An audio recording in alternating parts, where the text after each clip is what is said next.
Why shouldn't we be breaking you guys up? I mean, this looks like classic monopolist behavior. The patients are getting screwed. Missourians are getting screwed. You're getting rich. Would you support that, Mr. Scott? Let me just guess what your answer is. No, sir, and I can explain why. No, you speak Sanskrit. I mean, I'm sorry. You know, you're good at it, and I know your job is to protect the PBMs. Mr. Scott, let me start with you. You represent the largest association of PBM companies, I think. Is that right? Yes, sir, I believe the only. The largest and only. Perfect. Now, just help me understand what it is your business is supposed to be doing. You're supposed to be making drugs cheaper for patients. Is that basically right? We're supposed to help employers and plan sponsors administer benefits at a more affordable point for the consumers. Okay, more affordable for consumers. That's patients. So you're supposed Yes, to be making would you say that you're succeeding? We've had success in managing the net cost of drugs across most categories of medications, and yes, in large part, but we have the challenge of ever-escalating drug company list prices to work against. Okay, let me translate that for you. I think the answer you're looking for is no. You're not succeeding at all. Look, let's look at some data. This data shows the percentage that Americans pay more than other countries for brand name drugs. In Canada, we pay 324% more than Canadians pay, 445% more than France, and so on. On average, all together, we pay 422% more than all of these other countries.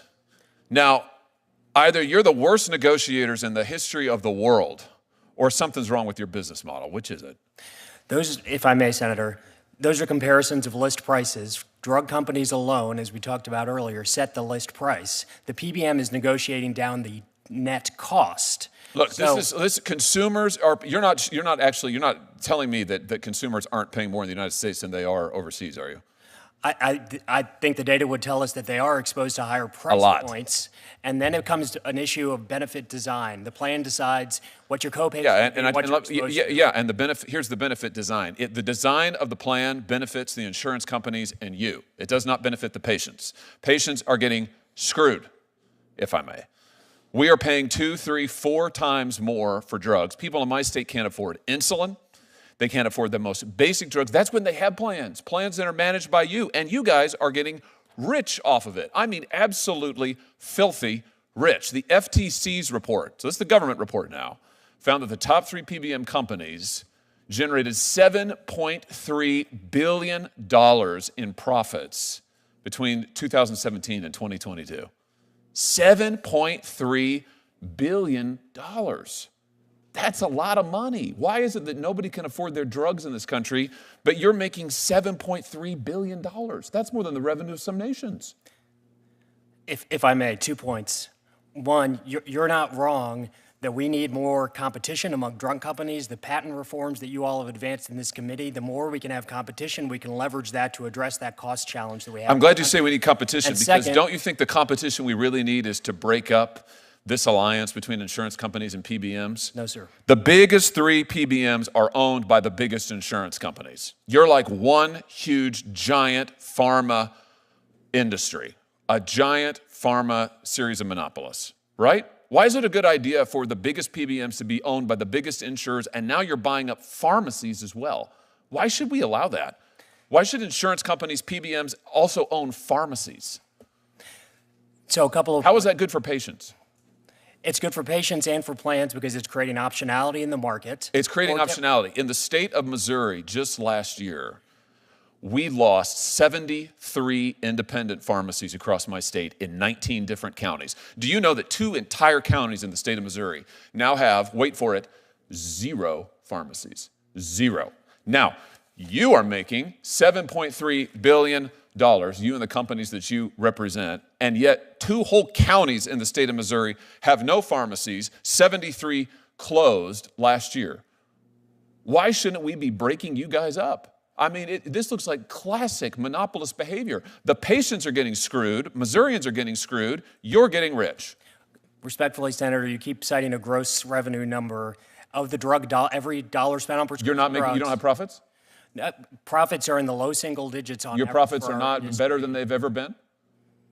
I don't know on the trend over the years. Yes, you but do. You know exactly. It is all laid out in the FTC report. You absolutely know the answer. Your profits have increased and increased and increased, and now you are buying up pharmacies, and you're buying up pharmacies and you're putting independent pharmacies out of business, and you're doing it deliberately because you are giving special rebates and lower costs to the pharmacies that you own, and you are directing patients to the pharmacies that you own, such that if they don't go to a pharmacy that you own, they have to pay higher costs, they have to pay out-of-network costs, right? You're nodding your head, Dr. McGunn.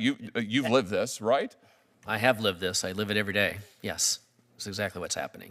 So, Mr. Scott, why don't we break you guys up? Can you agree? I mean, if you believe in competition, you just said a second ago, we need more competition, by golly. Well, let's do it. And let's break up the PB. Let's pass a law that says PBMs cannot own pharmacies. You for that? No, sir. And we've seen that competition grow in the last 5 years by 18% in the PBM market, by 9% in the last 2 years. Wait a minute. You've seen the number of pharmacies grow in this country? The number of PBMs, meaning it's a competitive marketplace. It's not a competitive marketplace. The biggest 3 PBMs own 80% of the business. 80%.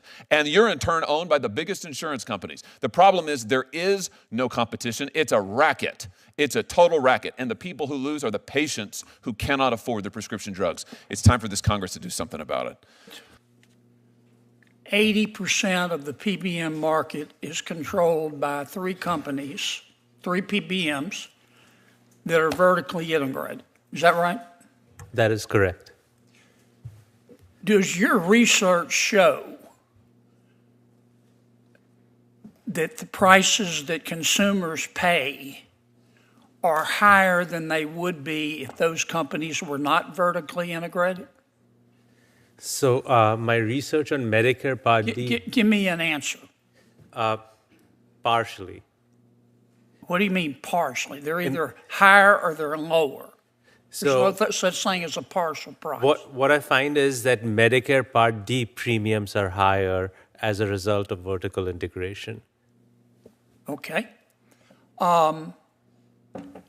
Well, then why don't we, I'm all for transparency, Mr. Chairman, I want to say that. But why don't we skip the foreplay and go right to the sex and outlaw vertical integration for Part D? Would you accept an amendment to your bill like that? I don't want to answer that question right now because I want to study that. Would you support that, Mr. Scott? Let me just guess what your answer is. No, sir, and I can explain why. No, you speak Sanskrit. I mean, I'm sorry. You know, you're good at it, and I know your job is to protect the PBMs. And I might tell us I don't think PBMs are the only ones at fault, but you don't have unclean hands. Professor Sood, you say PBMs ought to be fiduciaries. To whom? To both the plan and their members. Well, what if the plan and the members' interests diverge? Who are they fiduciaries to? Ultimately, in principle, they should be fiduciaries to the members. Okay. So, for example, ERISA makes... I get it. Okay. I get it. Mr. Chairman, again, why don't we skip the foreplay and go right to the sex? Why don't we just amend your bill to require that PBMs have a fiduciary obligation to plan members? Well, I think that's been suggested, and I think there's part of that in our legislation, but probably not fully enough to satisfy you. Well, so let me look at what you want to add to it. Okay. I mean, I'm not criticizing your bill. I don't want my office to end up in Bethesda. So I'm not criticizing your bill. I like transparency. But we're just nibbling around the edges here. And with respect, Mr. Scott, your definition of a fiduciary is wrong. A fiduciary isn't somebody that controls the decision. You know that, and I know that. A fiduciary is somebody who has a legal obligation to give his client the best advice and to do what's best for his client. It doesn't replace agent with principal or vice versa. You know that, and I know that. Well, you need to talk to your lawyers. I may be wrong, but I doubt it. Let me go back to Professor Sood. Tell me 2 things you would do tomorrow to fix PBMs and result in lower prices for consumers. So I think the 2 things I would do is... Very specific. Yes. I would implement price transparency so that everyone knows what they're paying. And Okay, price transparency just tells us who's screwing them. Yeah. Okay. And then the fiduciary responsibility says, if you're getting screwed, I can take you to court. So I would do those 2 things. And those are, I think, better than banning particular practices, because otherwise it's whack-a-mole. You ban spread pricing and something else will show up a year from now. I got 29 seconds. Do you have any other suggestions? I appreciate your straight talk. The other thing we can do is, what I recommended is pass-through of rebates to patients. So suppose a drug... Say that again? So pass-through of rebates to patients. Uh-huh. So for example, the list price of a drug is $50,000, but the rebate on the drug is $40,000. So when a patient is paying cost sharing, suppose 10%, they should be paying on the post-rebate price, so which is the $50,000 less the $40,000 rebate.